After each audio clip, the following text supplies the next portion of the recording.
Bonjour et bienvenue dans cette nouvelle vidéo. Alors si tu fais partie des 6 personnes sur 10 qui s'ennuient dans leur travail, eh bien cette vidéo est pour toi. Nous allons voir comment lutter contre le bore-out.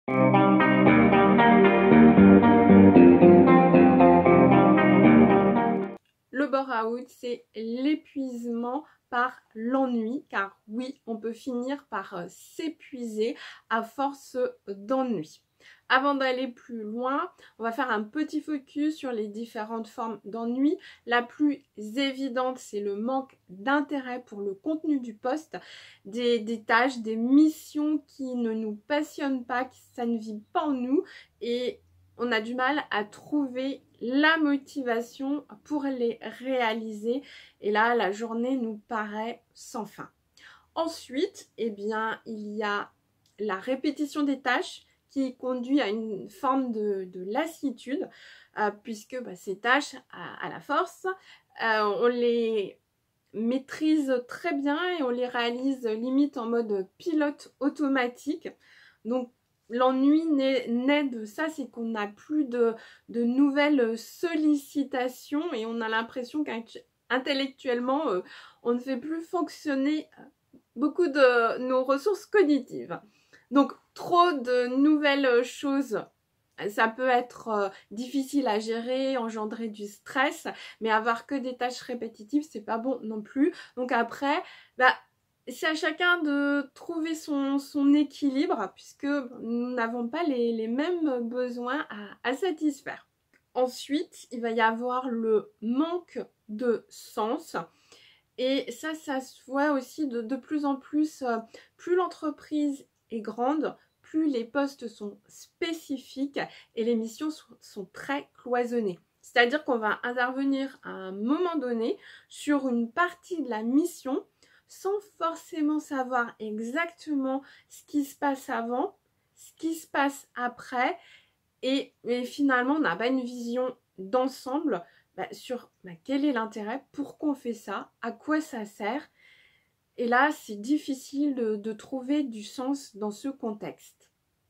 Il y a ensuite une quantité de travail inadéquate. Alors ça, c'est peut-être la chose la moins évidente à avouer, parce que si tu as des collègues qui, elles, sont à la limite du burn-out, donc là, un épuisement par la surcharge de travail, et que toi, tu estimes ne pas en avoir assez, ça va être assez délicat de leur en parler.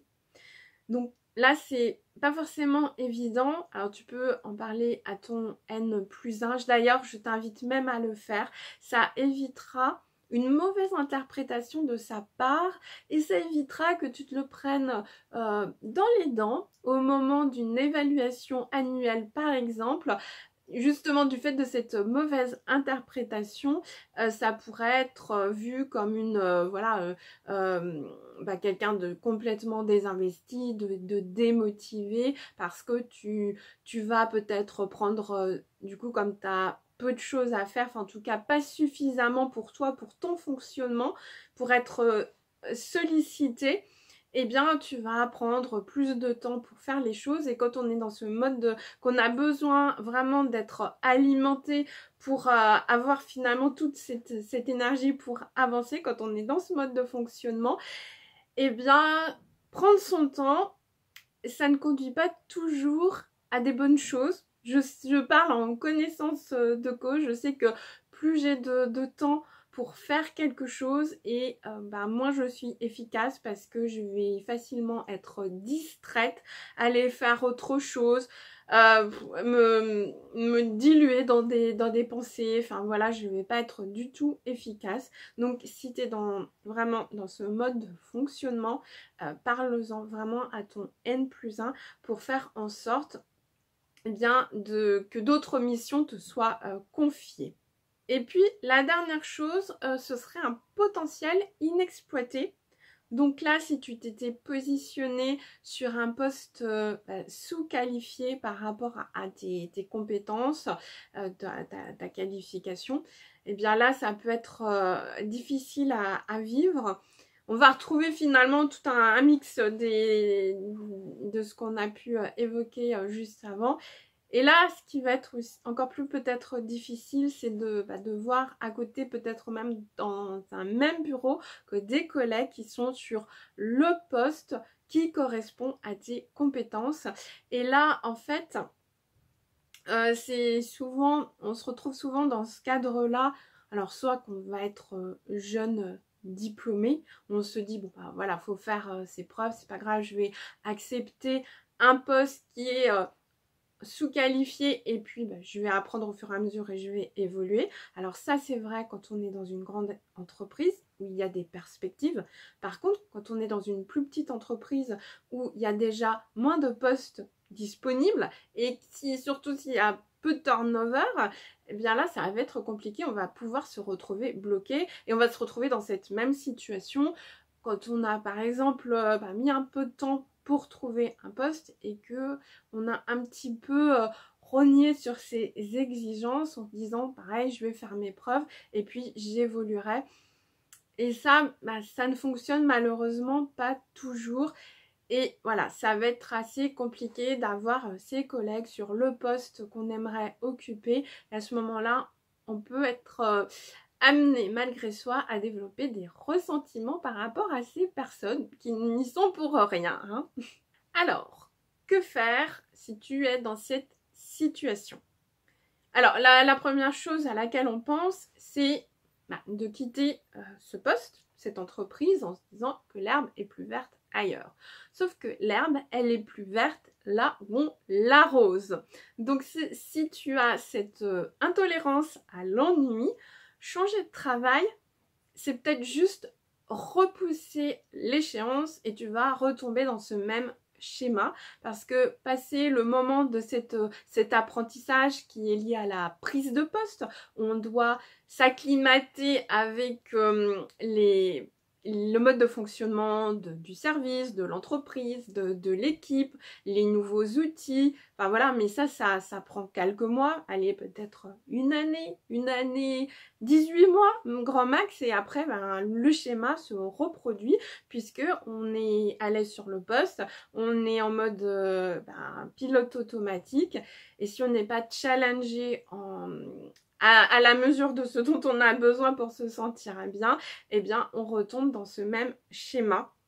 Donc ce que je t'inviterais déjà, c'est de pouvoir bien prendre le temps de te poser. Donc ça c'est des choses vraiment que l'on peut faire aussi dans les accompagnements de coaching. Donc si on travaille ensemble et que tu as cette sensibilité là, cette intolérance à l'ennui, c'est quelque chose qu'on ira creuser justement pour que tu aies bien conscience de ton mode de fonctionnement. Et là je veux vraiment insister, il n'y a pas de bon ou de mauvais fonctionnement, c'est ta nature, tu fonctionnes comme ça et tu auras beau faire tout ce que tu veux, dépenser ton énergie pour aller contre, et bien ce sera de l'énergie dépensée pour rien parce que c'est ton fonctionnement naturel et ça tu ne peux pas le changer.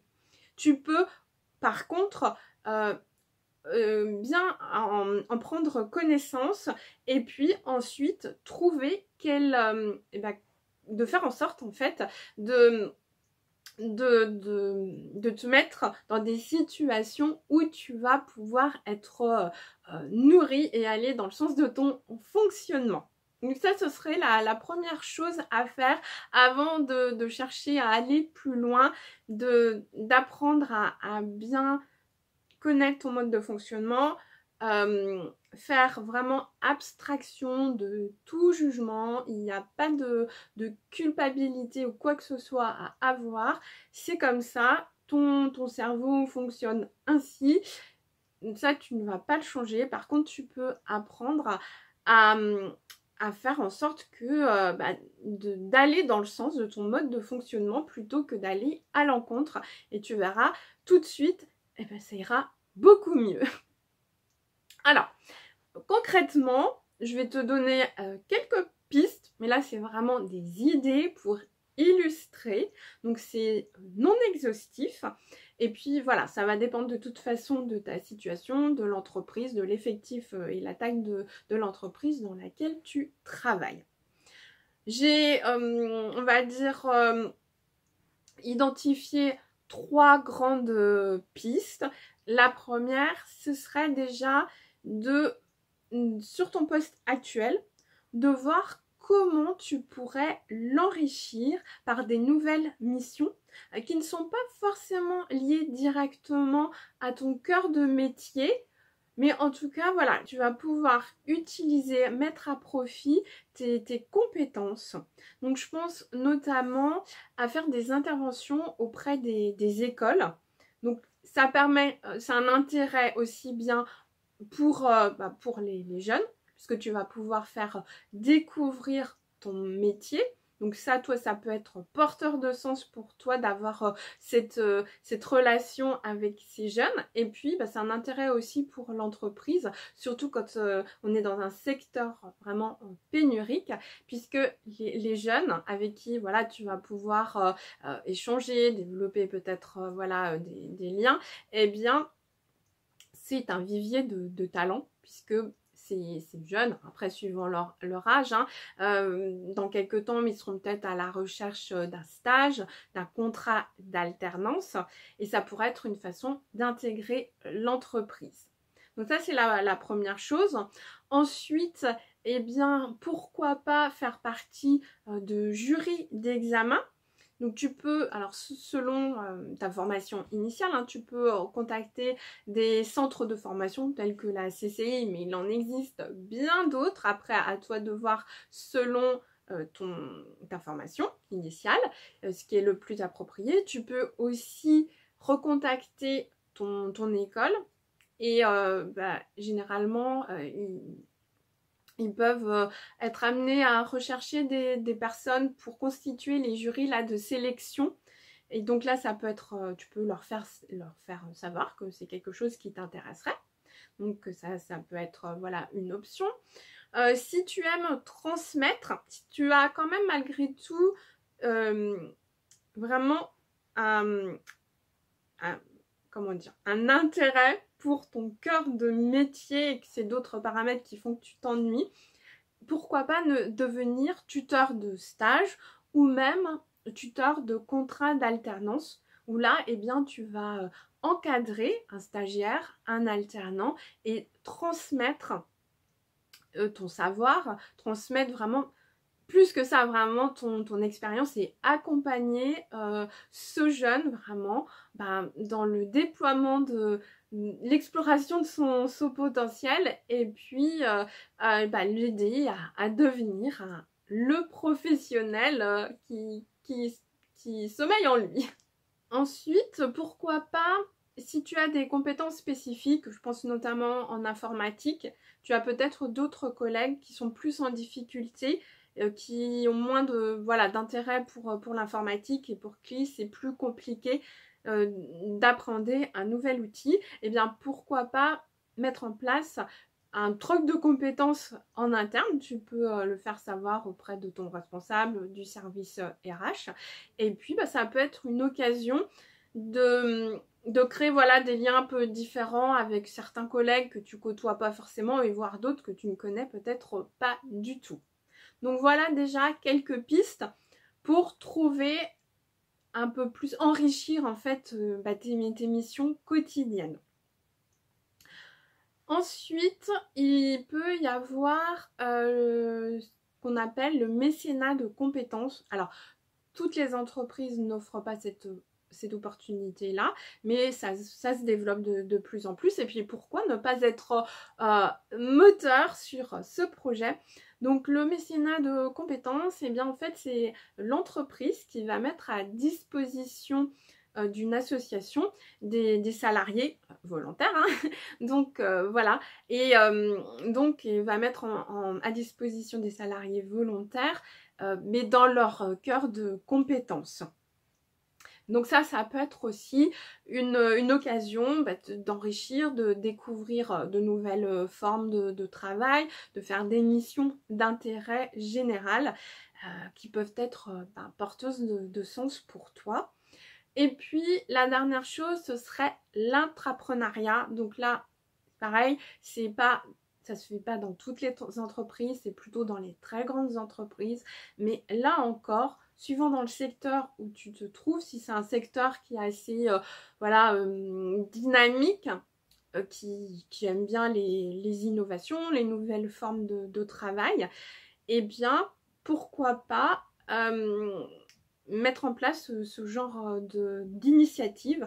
Alors, l'intrapreneuriat, c'est en fait quelque part de créer une structure dans la structure, mais en tout cas, pas sans risque pour toi, puisque tu conserves les avantages de ton poste. Hein, et après, ça prend différentes formes.